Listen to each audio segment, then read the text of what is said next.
Well, hello.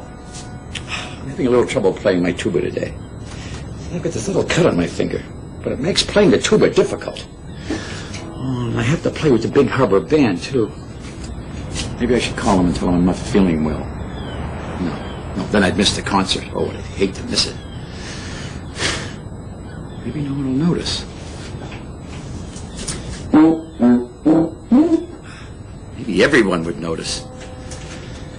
You know, Theodore had this kind of problem one time. What did he do? Oh, yes. Oh, let me tell you all about it.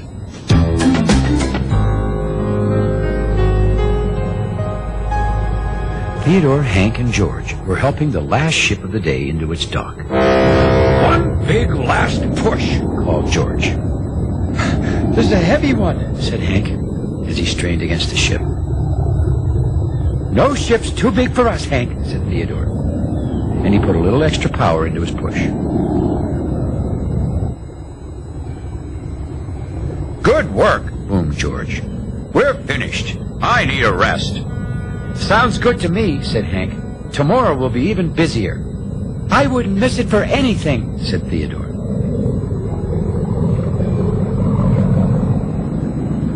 Theodore started to follow the others, but then he felt a quiet clunk deep inside his engine. He stopped. "I can't move," thought Theodore. He tried moving backwards. It worked. Theodore found he could move backwards just like normal. But he could not go forward. Something is wrong, he thought.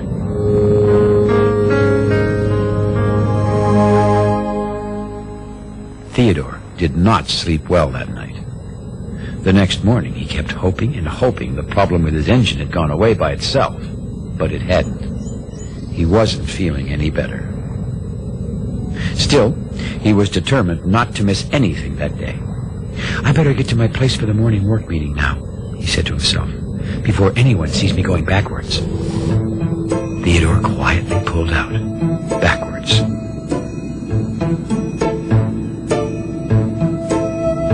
Then he circled around toward his place at the dock, being very careful not to wake any of the sleeping tugs.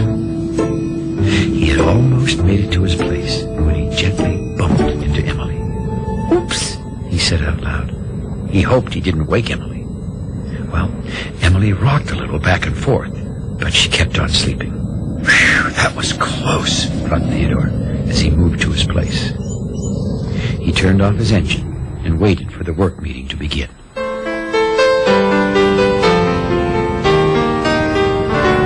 When all the tugs were awake, the dispatcher began getting out the jobs for the day. "Theodore," he said, "today you will help Barrington Barge." Theodore's toot-toots said, "Yes, okay," and inside he was especially happy. "I can do that backwards easily," he thought to himself. Theodore waited until everyone was gone, and the dispatcher turned away, and then he sailed off, backwards. Now, Theodore and Barrington are special friends and always enjoy working together.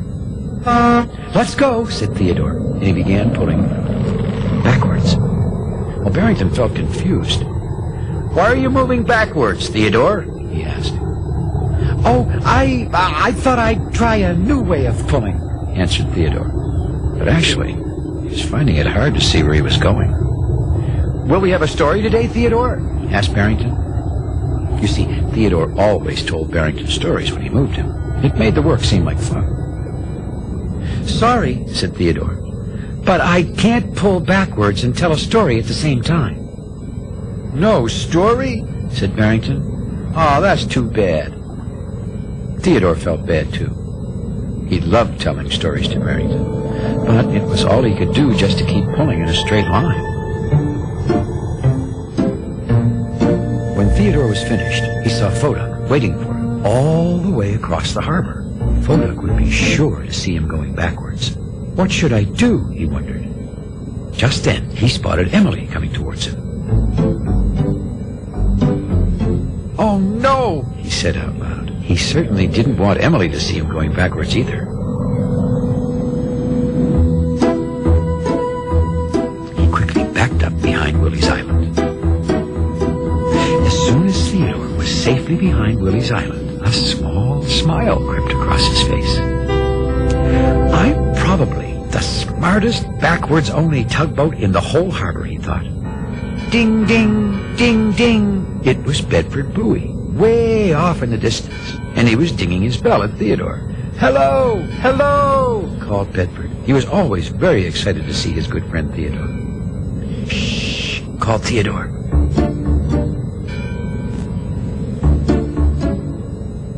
I'm hiding. Oh, that sounds like fun. I'll hide too. But then Bedford realized that bellboys couldn't really hide, so he tried spinning instead. Whee! Oh, this is fun, Theodore, he shouted. All of Bedford's shouts and dings caught Emily's attention. Are you calling me, Bedford? She said. No, replied Bedford dizzily, still spinning. I was talking to Theodore. He's right over there. But when Emily looked,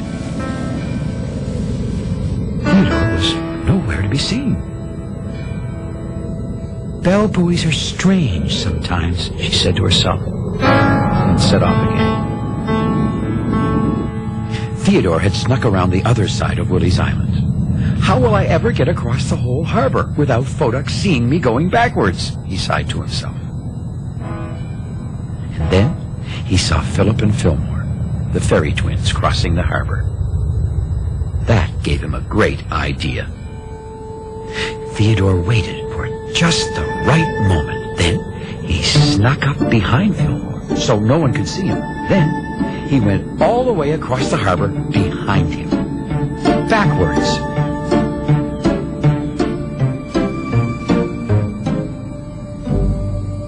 There, he made it all the way without being seen by Phodak.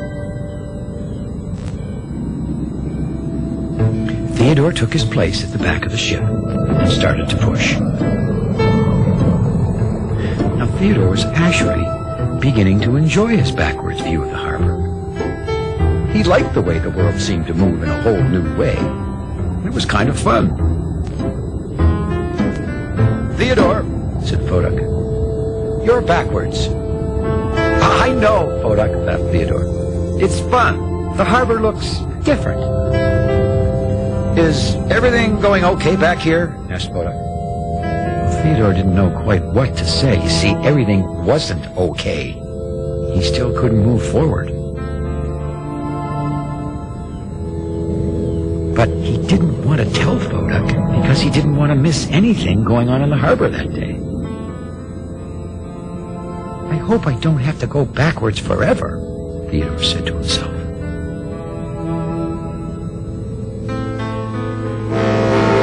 Then came the last job of the day. Emily and George needed help moving a large container ship.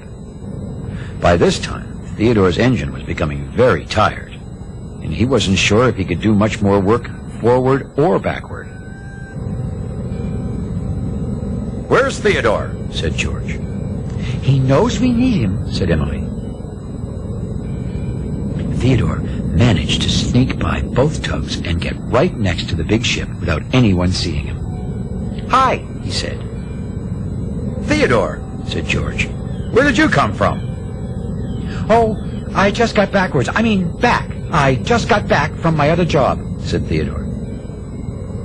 Okay, said Emily. Let's move this ship. Theodore, said George. I need you to be at the front so Emily and I can use our bigger engines to push from the back. Me in front? Asked Theodore. Right, said George.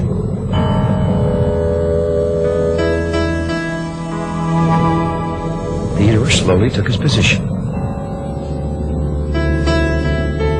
Maybe they won't notice that I can't pull this way, he thought. Ready, called Emily as she and George strained to move the giant ship. Pull, Theodore, called George. Now, Theodore really wanted to help, but he couldn't. He even tried to make his engine go forward again. But that only made it feel worse. thing he could do was to pull backwards.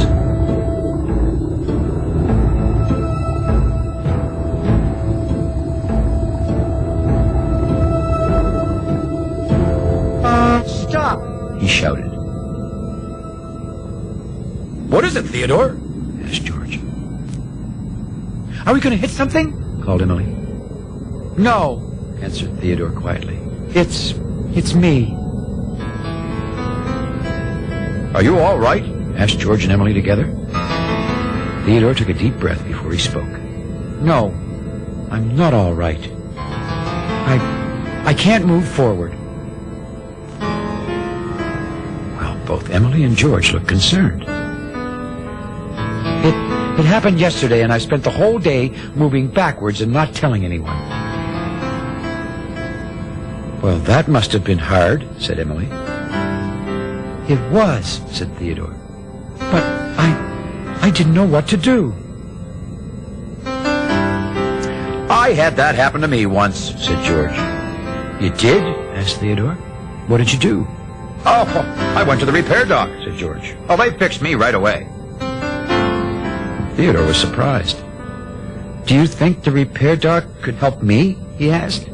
"Oh, sure. You go there now," said George. "You'll be back in no time. I mean, you'll be forward in no time." "I will?" said Theodore. "Sure you will. You won't miss a thing," said George. "Great," said Theodore. Now that he had told Emily and George about the problem with his engine, he was beginning to feel better already. Sure enough, in no time, Theodore was moving forward again and ready to be back with his friends in the Big Harbour. Barrington was very happy Theodore was frontwards again. "This feels so much better," said Theodore. "But I do feel pretty silly about hiding my sore engine." Barrington thought it was silly too, but he didn't say so. "Are you all better now, Theodore?" he asked. "All better," said Theodore. "Are you well enough to... But Barrington felt too shy to ask. "To what, Barrington?" asked Theodore. To tell me a story?" asked Barrington finally. "Sure," laughed Theodore. "I'll tell you one about the mixed-up tugboat who got everything backwards."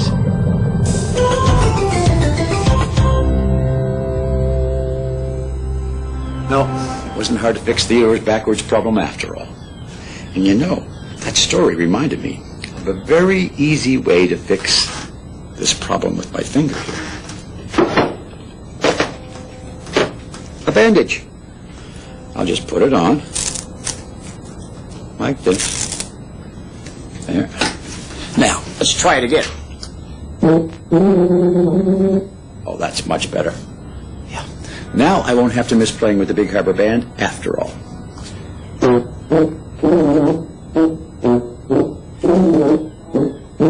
Thanks for visiting us here in the Big Harbour. We'll see you all again next time.